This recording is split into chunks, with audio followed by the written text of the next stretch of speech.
Hey, fellow YouTubers, this is Danmore850 bringing you a new series of my Doctor Who commentaries called Doctor Who Retrospective, in which I'll be looking back on all the previous incarnations of Doctor Who, starting from Bill Hartnell right through to Matt Smith, the present incumbent. For each Doctor, I'll be discussing the highs and lows of each of their tenure and what I thought of the program in general, whilst they were each actor was the Doctor. If I start backwards, I'll start off with Bill Hartnell, first Doctor. Cast our minds back to 1963, that Saturday evening at 5:15. Many of you weren't born then, I certainly wasn't. We had a new show, just starting out. It was a creature of Sydney Newman. It was produced by Verity Lambert, a young woman at the time, obviously. And they decided they needed a new show for children, but they wanted sci-fi. And they came up with this wonderful idea of a man who would travel throughout space and time, he would have companions, and he would whisk them away on different adventures. And they could go anywhere. This ship called the TARDIS, time and relative dimensions in space. You know, got that right. Hope so. And with this ship, they can go anywhere, anytime, any planet, see any civilization, anything, and of course they meet lots of enemies on the way, or make lots of enemies, and also meet lots of friends. But imagine that was quite a risk back in 1963. They didn't, you know, it was all live action, it was all live recorded on Friday evening and shown the next day, Saturday. Remember, they had a week of rehearsals, they recorded it on Friday evening or afternoon, and that was it. And they got bloody long hours as well. But let's look at Doctor Who, that first story. Now, The Unearthly Child, and I didn't see an Unearthly Child. Obviously, until they brought it out much later on video. Tape as a luxury, it really is. And I remember The Unearthly Child. It was, you got me thinking now. I remember it was an amazing story. It really was for its time, and it was popular. It really took off, really captured the nation's imagination. This girl, teenager, in school, and the teachers didn't know anything about her. She was way smarter than all the other students. They couldn't figure her out. She was a mystery to them, an absolute mystery. And all they knew about her was she lived with her grandfather, and she hadn't had an address. So they followed her home to find out a bit more about her. And of course, they got more than they bargained for, because when they were in that junkyard, and all they found was a police box standing right there. They touched it, and I think Ian said, one of the teachers said, "Oh, it's alive, it's alive, it's a living thing, it's a machine." And of course, we had to get the back door going, and of course, in wandered William Hartnell. And it was a very, very simple scene. And Bill Hartnell, his stature and his experience, he just carried it off amazingly. It was amazingly atmospheric. He just wandered through, didn't he? Then of course he met the teachers, and he ends up kidnapping them because his grandfather wants to leave him, and he whisks them away, way back in the past, time of the cavemen.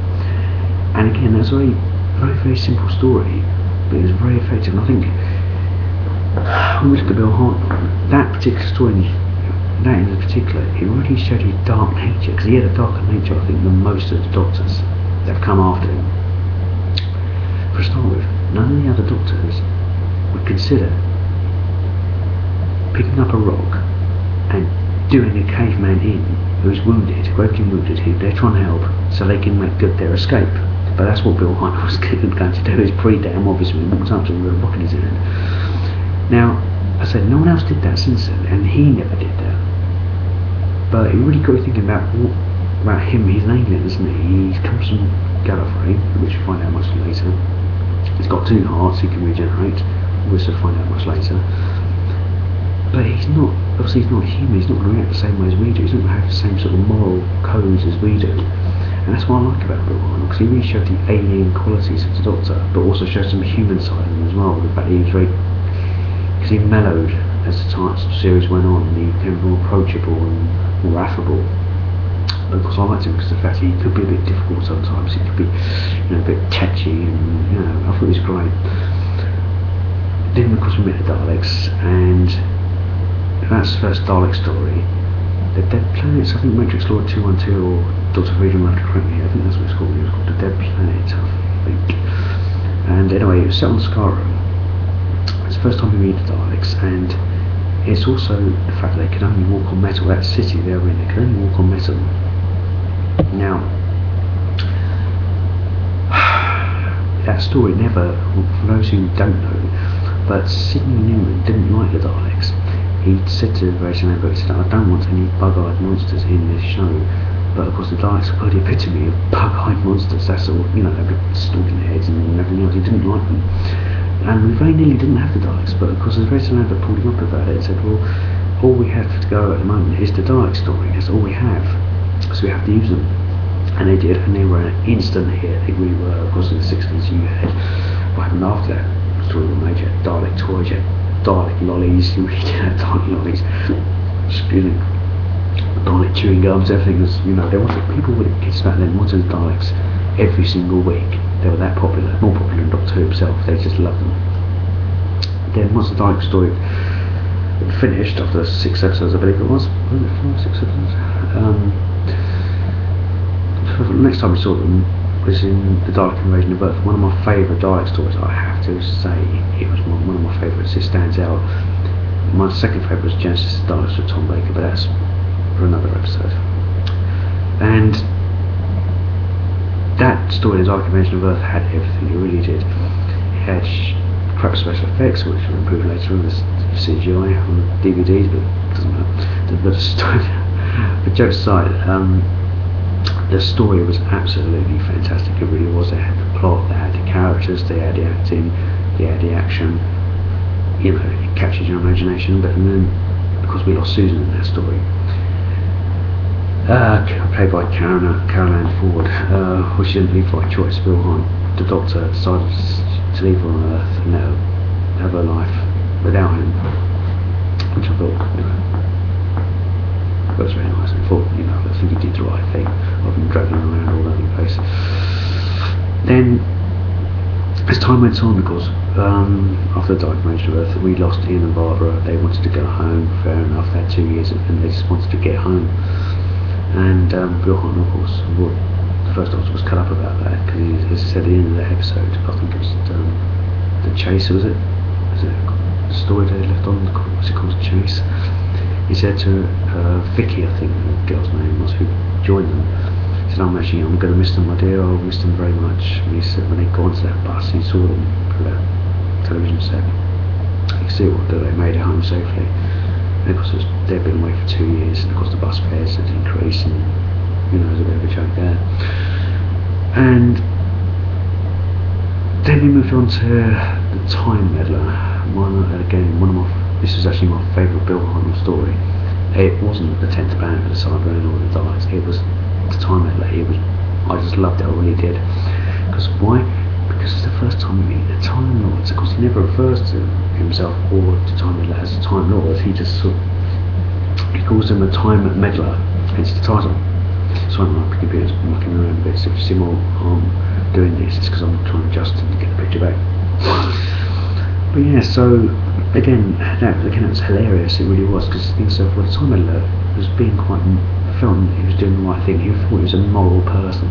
By going back there and stopping the Vikings from attacking England, King Harold would have to use his army to fight the Vikings. He can go straight down to Hastings and fight off the Normans, and that'll be it. He would win the Battle of Hastings in 1066.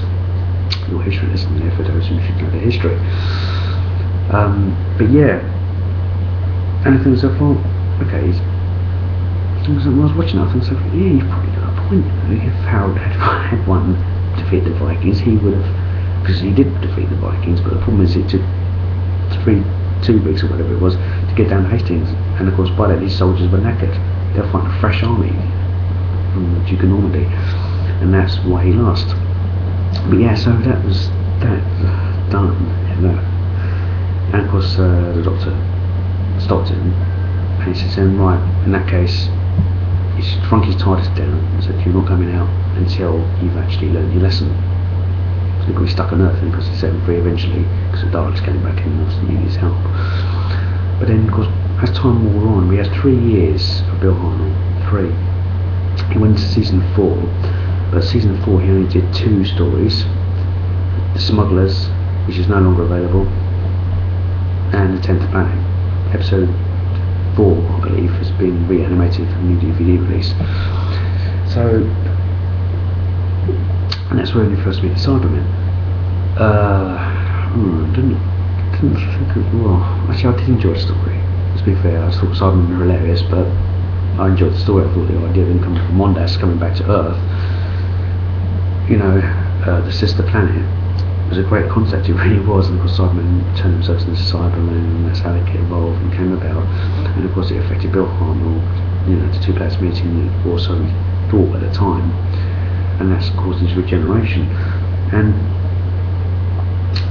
of course maybe it might have been the fact that Bill Hartnell's body was getting a bit thin. That's I'll leave up to you to decide. Was it the planet that caused his regeneration, or was it the fact he was getting old? Who knows? But it happened. And he didn't actually call it regeneration, did he, Patrick Jones? The word regeneration came much later. He called it renewal or rejuvenation or something like that. But let's have a think. When Bill Hartnell's character, when he left, I think he was perfect for the role as the First Doctor, because they decided they wanted a sort of a martial sort of character, someone who would be a bit, not necessarily pompous, but someone who would be put uptight and straight and back and down, be very disciplined and keep youngsters in line. And I think Bill Hartnell, because of the characters he played in the past, was perfect for that, and he played it really, really well. And I loved the First Doctor, I really did. I thought it was great, but you could be just what I was about him, because he wasn't a lovey-dovey doctor. He could be a bit difficult sometimes and tetchy, but also people loved him at the same time, because he could be show signs of warmth and be kind and things like that. And I think he was an absolutely great doctor. But Bill Hartnell got old and he became very, very ill. And of course he just couldn't keep going anymore, because the producers wanted more action. They had a lot of competition from America. They wanted to get more action into the series. Less dialogue, because Bill Hartnell found it bloody difficult to keep up the lines as well. That's true. I mean, Bill Hartnell, if you look at him, some of his stature was expected to learn enormous speeches in 5 days. He had to learn all this for the recording, and he found it difficult, and of course he had to get out more and do more action, so he went on location more, and he just found it difficult to pace. So he decided to leave, and of course we then went on to Patrick Troughton. And of course that is where I'm going to end, because next time I'll be talking to you about Patrick Troughton. Okay?